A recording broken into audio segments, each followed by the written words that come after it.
The Season 7 Alabama State Hornets. What can be said about this team? An undefeated season, a little of redemption, but the ultimate goal was still not met.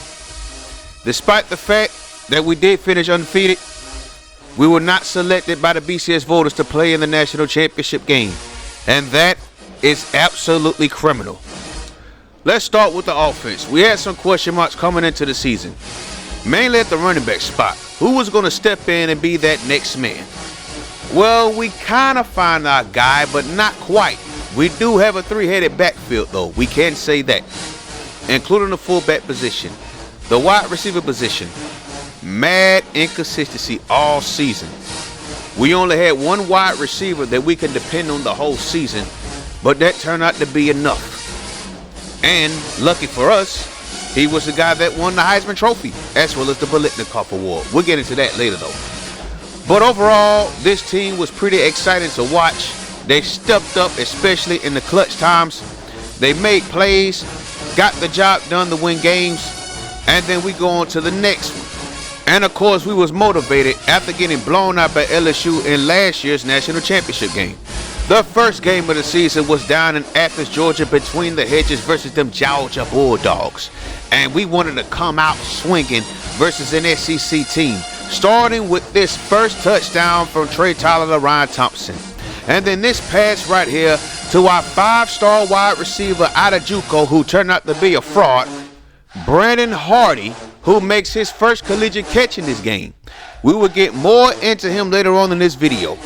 Look at this pass, though, from Trey Tyler to Scott Jordan. Another absolute disappointment this season.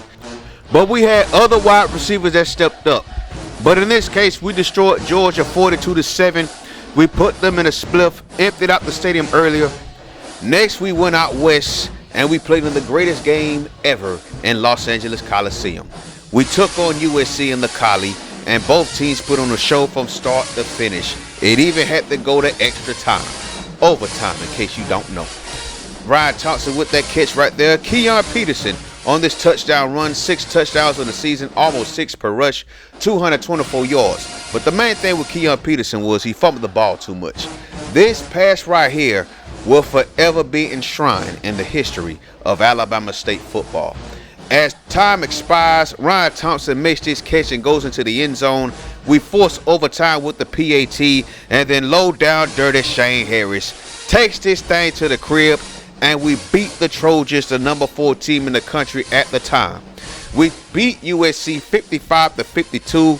We have put the college football world on notice that we are coming for a national championship, and then we finally have our first home game of the season versus the Wahoos of Virginia.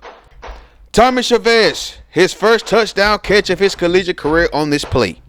5 on the season, almost 22 per catch, 589. You see the potential, but he too drops too many passes. This defense kept us in the game and kept Virginia out of it. The Wahoos could not do anything until the game was out of reach. They kept getting takeaways. They did an excellent job for us. And of course, the Tyler Thompson connection, TT connection. This pass right here pretty much validates how great Ryan Thompson was going to be this season. We blew out Virginia, another top 10 opponent. So now we're 3-0 on the season, and now we're back at home to take on the Prairie View A&M Panthers. Our first game is Swac play, and we got some newbies that went off today. Starting with our true freshman at outside linebacker Grant Garcia. Led the team in sacks with 12, an absolute monster in the backfield. He had 3 sacks in this game by himself. Henry Ortiz, 4 touchdowns on the season, 11.5 yards per catch, 254 yards receiving. He had 2 touchdown catches in this game, and he was also very effective, although he didn't have as many receiving yards as he did as a freshman. Wendell Davis, 30 tackles, 1 TFL, and 1 INT. This was the only interception he caught all season. Wendell Davis as a free safety was not bad, made his presence known, had a couple of deflected passes, not bad. But this defense as a whole was an absolute monster all game. As you see Greg Garcia's third sack right there as he straight bodied the quarterback. That was a nasty hit. Then on top of that, we kept getting turnovers. Look at Blake Clayton strip the running back coming up the backfield. Jones takes that ball to the crib, and now we extend our lead. We was absolutely beasting. This was also the collegiate debut for Sheldon Green. Remember, Scott Jordan kept dropping passes, so we benched him. He had 7 touchdowns, over 700 yards receiving, almost 23 per catch, and he was named as an All-American freshman. We beat Prairie View A&M 48-14. Now we're going down to Bragg Memorial. We're in Tallahassee taking on those Florida A&M Rattlers who had a great start to the season at 3-1. Leon Hill set the tone early though. The first impact player that we're going to profile is Blake Clayton, the strong safety. Once again named as an All-American, 29 tackles, 3 for loss, 4 INTs, and 2 forced fumbles, as you saw him do the Heisman on that man. On that interception right there, man was an absolute monster. And then, of course, our offense was on full display once again. That's the T-to-T connection. Tyler the Thompson, another Alabama State touchdown. And how can we forget low down dirty Shane Harris, the fastest running back on this team. He had 110 rushing yards, along with 2 touchdowns on just 5 carries in this game. And he was an absolute beast all season. 9 touchdowns, over 13 per rush, almost 700 yards rushing. We was on one on this game. The defense, though, just kept making plays, forcing turnovers. You see Brad Anderson stripping the wide receiver after the catch. Wendell Davis picking up that forced fumble, trying to run it back, but he got nowhere, but we did get the ball back. We beat Florida A&M 52-14, and now we're back at the crib once again, taking on FAMU's arch rival, the Bethune-Cookman Wildcats. And in this game, we were clicking on all cylinders. Look at Donnie Monker get that run for a touchdown right there. We are just too good running the football inside the 20. Josh Jones picked up his one and only interception of the season. He had a scoop and score versus Prairie View, 3 TFLs, 25 tackles, named as a all-SWAC player, receiving all SWAC honors. This defense was so good, man. Trey Tyler, though, continues to show that on. Look at that dot right there. The Henry Ortiz on an absolute rope. I thought that was going to get picked off at one point. Then, of course, we got to go back to Donnie Monker because this was one of his best games running the football this season. Man was an absolute beast. So Brad Anderson, the second impact player we're going to profile. 25 tackles, 3 tackles for loss, 2 interceptions, including this one right here. 11 pass deflections and a forced fumble. He should have had more INTs in my opinion. Robert Boyd picked up an interception in this game. But Robert Boyd was a specialist as a pass rusher and stopping the run. 7 sacks, 17 tackles for loss, along with 31 tackles overall. We took care of Bethune-Cookman 49-10. We go to 6-0, and now we take on Mississippi Valley State down in Itta Bena. This was our struggle game. Well, one of our struggle games. We went off to a bad start. We fumbled the ball twice in the red zone. We had an interception right before the half that led to Mississippi Valley State taking a lead on a deep touchdown pass on a play fake, but the defense kept us in it. We finally got on the board though, however, thanks to this run by low down dirty Shane Harris. He is an absolute monster. And how can we forget that play by Blake Clayton, the pick 6 right here, a 1-yard return for a touchdown, pretty much sealed the deal for us. Overall, this was a very gritty game. On offense, we did not play well. We looked very, very bad, but we did win 28-7. So then we go down to the Bluff. We're in Baton Rouge, Louisiana, 7-0, number 2 in the country now. And Southern got off to a very good start. Calvin Allen, eventually they scored on this drive. Back and forth earlier, they was up 14-7 at one point. We finally started clicking on offense. Kelvin Mills, our sophomore fullback, had over 100 yards rushing in this game, 179 on the season, almost 6 yards per rush, along with 9 touchdowns. We want him to be more involved in this offense in the future, especially in the run game. Look at this pass right here, though. Look at that beautiful Dr. Thomas Chavez. Trey Tyler is the best quarterback in the history of Alabama State football. The man was an absolute monster. This pass right here, though, the Ryan Thompson, just on a rope. Yes, he has great throw power, but his accuracy is way better. So we beat Southern 42-21, 8-0 on the season. Then we go down to Jackson, Mississippi. We catch the Jackson State Tigers, who are 2 games away from bowl eligibility, and they are fighting for their lives. Donnie Ncaa is no doubt a certified chain mover. He's not that fast, but he will get first downs for you, and he will break tackles. Robert Boyd on the sack right there, but Robert Bates, a redshirt freshman. He had 6 sacks on the season, 10 tackles for loss, along with 14 tackles. My bad, Ryan, I didn't mean to show you getting injured right there. This defense was absolutely crazy. Michael Stuckey came on this team as a walk-on. He is now a senior. This was his last season. At least he got a national championship. Brad Anderson had 2 punt returns for us this season, including this one. Absolute monster in special teams. Although we could have had some more, we do need to get better in special teams play, especially on kick return. We absolutely suck on kick return.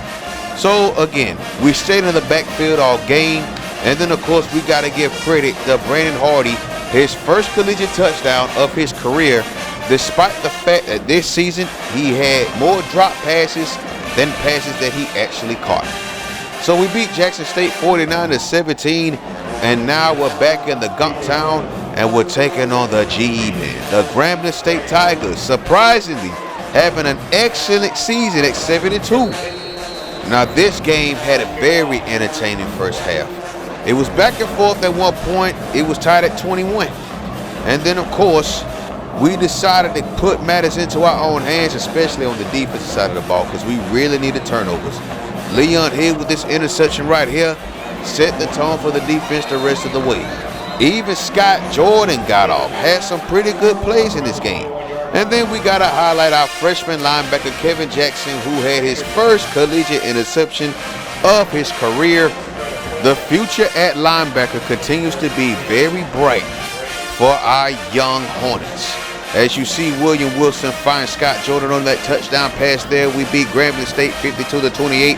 And now we got senior day 11-0 taking on the Arkansas Pine Bluff Golden Lions, who come in at a very disappointing 1-9.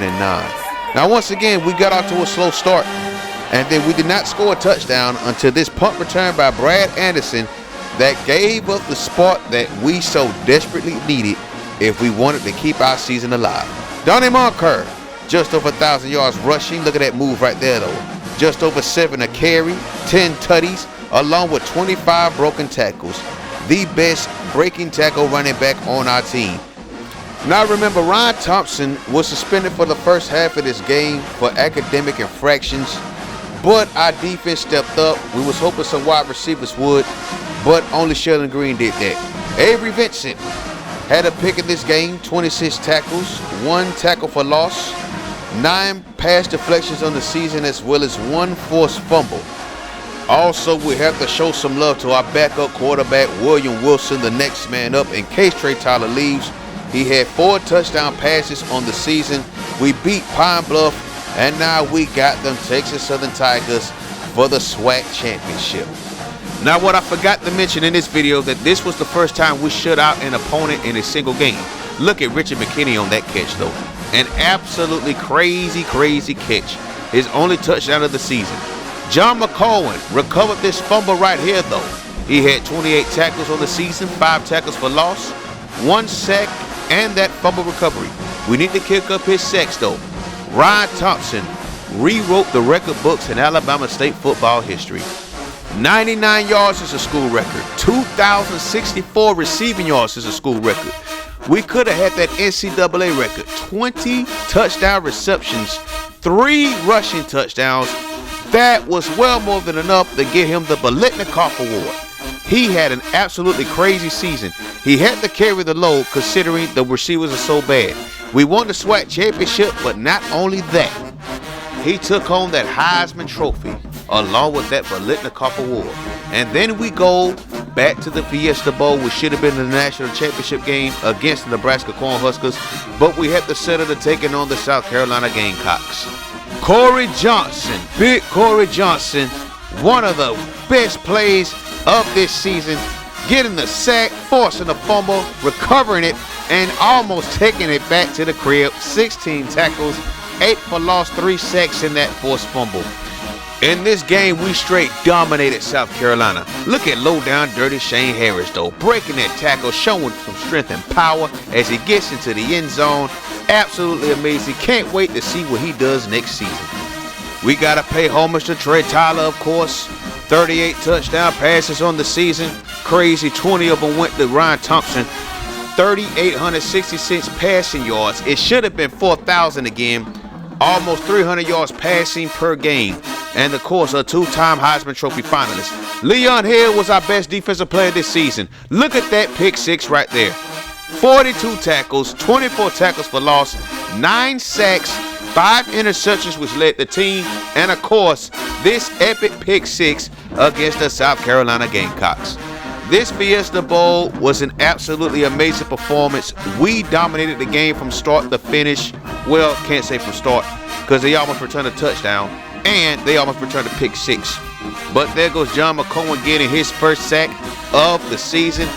Crazy, it came in the last game of the season, and we tried so hard to get Ryan Thompson that record, but nevertheless, we got out of there with a 49-21 victory, securing an undefeated season at 13-0. Join us next time. We're going to get ready for the off season and get ready for season 8. Peace.